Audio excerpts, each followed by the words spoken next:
Hello guys, welcome to my channel Cine Dost. ఈ వీడియోలో అయితే మీకు నేను గుంటూరు కారం మూవీ అయితే ఈరోజు రిలీజ్ అయింది. ఆ రివ్యూ అయితే ఇవ్వబోతున్నాను.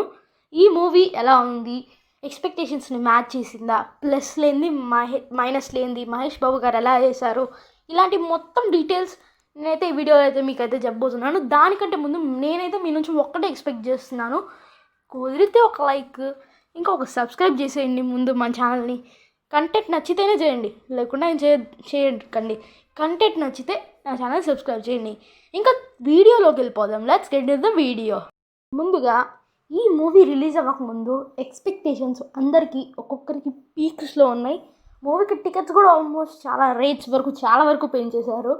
ఈ మూవీ మహేష్ బాబు ఫ్యాన్స్ కోసం ట్రైలర్ కూడా ఫ్యాన్స్ని చాలా ఇంప్రెస్ చేసింది.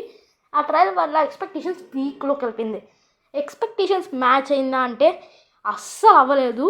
Cinema first half one man show. Mahesh Babu ఫ్యాన్స్కి అయితే ఈ మూవీ పిచ్చగా నచ్చేస్తుంది. ఎందుకంటే మూవీ మొత్తం వన్ మ్యాన్ షోగా వెళ్ళిపోతుంది. ఫస్ట్ హాఫ్ అలా వెళ్ళిపోతుంది, శ్రీరా వస్తుంది, అవి డ్యాన్స్లు. ఫస్ట్ హాఫ్లో కామెడీ ఎవరి నుంచి ఎక్స్పెక్ట్ చేయకండి. వెన్నెల కిషోర్ కొంచెం చేస్తాడేమో, ఇంకా మహేష్ బాబు నుంచి కామెడీ ఎక్స్పెక్ట్ చేయండి. అదొక్కటి మీరు ఎక్స్పెక్ట్ చేయగలిగింది. కామెడీ విషయంలో అయితే ఫస్ట్ ఆఫ్ ఆల్ ఫ్లో వెళ్ళిపోతుంటుంది. ఇంటర్వెల్లో okay, it's average interval bang. Twist కూడా బాగానే ఉంటుంది ఇంటర్వెల్లో. కానీ సెకండ్ హాఫ్ కొంచెం ల్యాగ్ అనిపిస్తుంది మనందరికీ.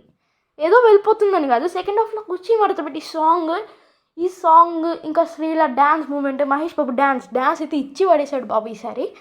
అది తప్ప మనకి పెద్దగా ఏం ఎక్కదు. లాస్ట్లో మదర్ అండ్ సెంటిమెంట్ డ్రామా కూడా ఇదే అంట, మనకేం అనిపించదు.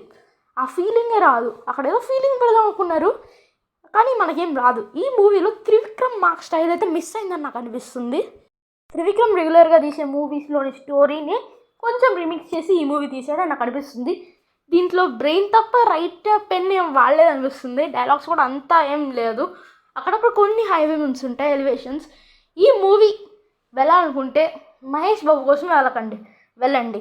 ఒక్క స్టోరీ ఇంకా కొత్తగా ఏమైనా చూడాలి, నరేషన్ త్రివిక్రమ్ మార్క్ స్టైల్లో ఏమైనా కొత్తగా చూడాలి, ఎప్పుడు ఉండేది కాకు, అలా ఎక్స్పెక్టేషన్స్ పెట్టుకోలేదంటే 100% యూ విల్ బి డిసప్పాయింటెడ్. పక్కా 100% డిసప్పాయింట్ అవుతారు. నాకు ఇవేం వద్దు, స్టోరీ వద్దు, ఏమొద్దు, కంటెంట్ వద్దు. కొద్దిసేపు మహేష్ బాబు స్క్రీన్ మీద చూసి అలా నవ్వుకొని ఎంటర్టైన్ అయ్యి బయటకు వద్దాం అని అనుకుంటే మాత్రం ఈ మూవీ మీకు నచ్చుతుంది. మహేష్ బాబు ఫ్యాన్స్కి అయితే బాగా నచ్చుతుంది. ఎందుకంటే మహేష్ బాబు ఆ రేంజ్లో యాక్టింగ్ చేశాడు, ఇచ్చి పడేశాడు. ఇంక ఈ మూవీ మైనస్ పాయింట్స్లోకి వచ్చేస్తే ప్లస్ పాయింట్ ఒక్క మహేష్ బాబు ఈ మూవీకి మెయిన్ ప్లస్ పాయింట్. యాక్టింగ్ 100కి 200% ఇచ్చాడు. ఫైట్స్లో కానీ, కామెడీ సీన్స్లో కానీ, ప్రతి దాంట్లో 100కి 1000% ఇచ్చాడు అతని ఎఫెక్ట్. ఇంకా second plus point music. Cinema release అవ్వకముందు చాలామంది అనుకున్నారు ఈ మూవీకి తమన్ సరిగా మ్యూజిక్కి లేదు, బ్యాండ్ ఏం లేదు, డ్యాన్స్ కూడా మహేష్ బాబు ఓకే వేస్తున్నాడు అని అన్నారు. కానీ మూవీలో ప్లస్ పాయింటే మ్యూజిక్ ఉంది. ఆ బీజిఎం కూడా చాలా వరకు బాగుంది. సాంగ్స్ కూడా 1-2 తీసేస్తే చాలా బాగుంది. సాంగ్స్ కూడా 1-2 ఏమో బాగాలేమో, కానీ చాలా వరకు యావరేజ్ మ్యూజిక్. అది మూవీకి డీసెంట్ మూవీకి పడాల్సిన మ్యూజిక్ తమన్ అయితే ఇచ్చాడు. తమన్ 100కి 90% ఇచ్చాడు. తమన్ అతనిది ఇచ్చాడు. ఇంకా ఈ రెండు తప్ప ఇంకేం ప్లస్ పాయింట్స్ లేదు. ఇంకా మైనస్ పాయింట్లోకి వచ్చేస్తే స్టోరీ, స్క్రీన్ ప్లే, ప్రతి ఒక్కటి మైనసే. త్రివిక్రమ్ గారు అయితే నన్ను పూర్తిగా డిసప్పాయింట్ చేస్తారు ఈ మూవీ చూసిన తర్వాత. ఈ మూవీ నేను త్రివిక్రమ్ కోసమే వెళ్ళాను. ఇన్ఫ్యాక్ట్ మహేష్ బాబు గారు ఇంకా త్రివిక్రమ్ గాను, కానీ నేను చాలా డిసప్పాయింట్ అయ్యాను. That's the review of Guntur కారం. నచ్చితే లైక్ చేయండి, షేర్ చేయండి, కామెంట్ చేయండి, ఛానల్ సబ్స్క్రైబ్ చేయండి. థ్యాంక్స్.